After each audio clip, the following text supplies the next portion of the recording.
Nowadays, the first act of most movies is awful. It's almost insulting. Why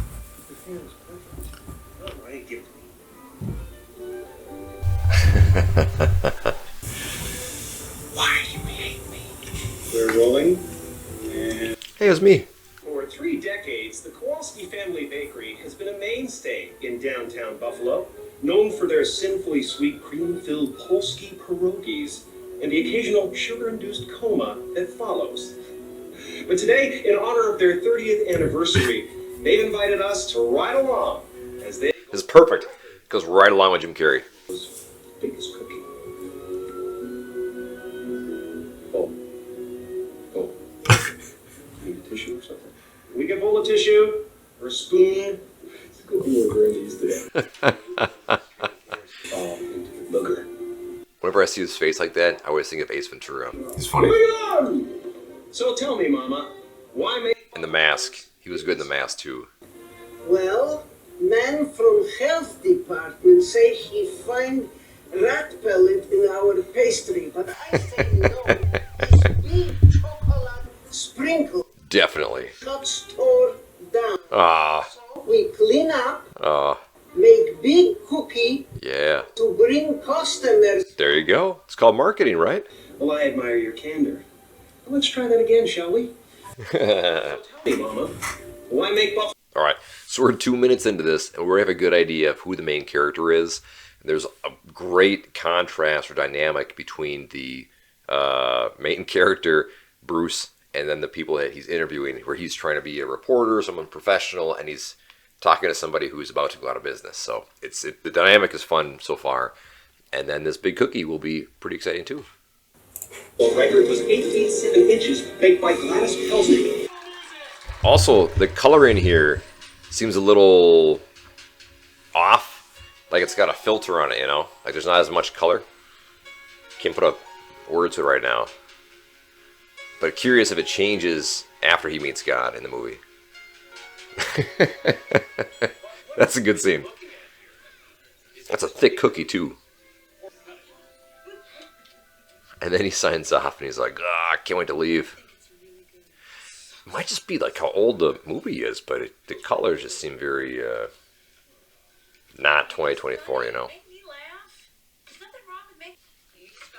Okay, so far, the two have a good relationship, assuming they're married. This is their photo album or their marriage album or something. They're enjoying themselves, they're smiling. And he can't stop thinking about his work. Let's just forget it. This is just our life. We can always just have some kid do it for us. That is true, you know. Whoa, hold the phone. Your layouts can be quite tasteful. Oh! It's bright at 6 in the morning. Look how bright it is in the morning. Okay, so he's the kid. There's a dynamic here. Immaturity, let's say. Wonder if that changes later on. But he hates getting up for work. I guess, don't we all? Sports fan. Sports team lost. He's a loser. Doesn't like his job. Sports team lost. Complains to his wife. This is interesting because they show the dynamic here again. Somebody who's not successful versus somebody who is. And then he starts making fun of them. And he goes back to not successful because the dog is peeing on the couch. So, emotional roller coaster there, you know? Of course. Gross. Is that dog actually peeing? Was that dog actually... Or was that, special effects? B-E-A. Okay, so we're 7 minutes in. We've already seen a lot of a dynamic in the shift and who the people are. So this is good. So talking about his blood. It's his blood. He thinks it's strange. He thinks it's weird. He doesn't have this idea of giving back to people or the community. Very selfish, if you want to play it that way. You need these more than I do. What is these? Prayer beads. The kids made them for me. Cute. Keep you safe. So somebody who has faith versus someone who doesn't have faith. Dynamic contrast again. But the prayer beads didn't work, right? This is why you don't live in the city, by the way. Yeah, meeting started. That guy's funny. I like him. Sorry I'm late. Traffic was... Ugh. Did you guys already... Again, the unsuccessful character, right? He's late. He loses to the other person. Oh. Really wants the job. Decimated, but, you know, we'll fake it. Cookie crumb. Coworkers make fun of him. And then being immature, instead of having some sort of, you know, wordy comeback, he flicks the guy off. Almost does a lot of feet. Now you and Evan get the line. Interesting. Going live during sweeps. So he's going to get the opportunity to go live during sweeps. Not regret this. This could be an amazing high, right? Go national. Can you... Thanks, pal. Hero's excited, character's excited, we're excited for him. Oh. Put your wish in there. Put your wish in there. Look at that. Looks like a big wish. Oh, no. Oh, no, Martin. Don't eat that. Don't eat that. Don't put it in your mouth. Hope it's icing, right? Ooh. Oh. That must have tasted. Here we go. Winner's circle.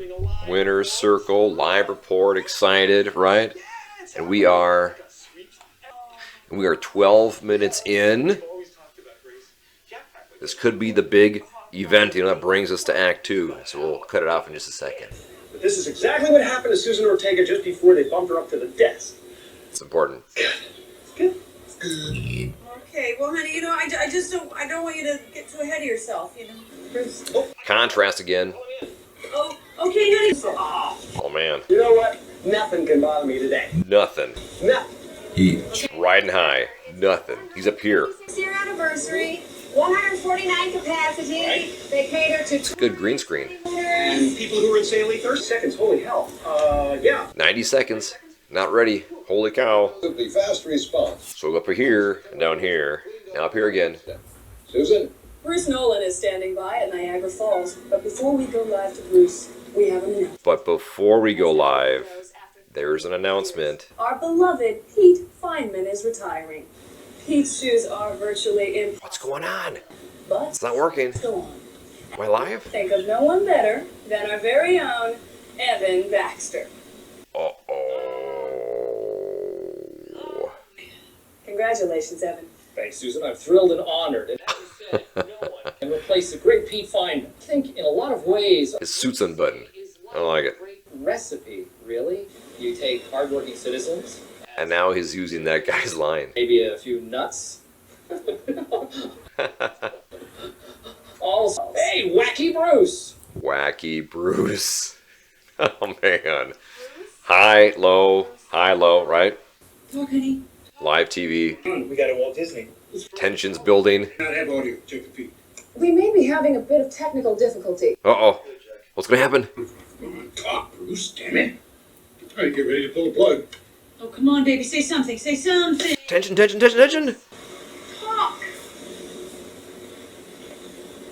Hi, Susan. Oh, thank you, God. Ugh. Here, aboard the main Suck. and fabulous backstabber. There.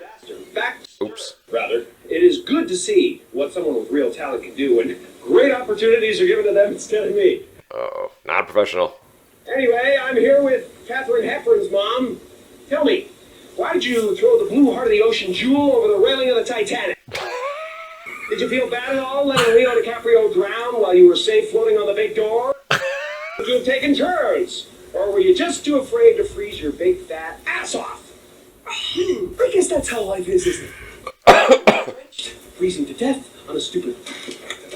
This would be like internet fame if this happened in real life, right? Let's have a talk with him, shall we? Come on in here, Bill. Beneath me!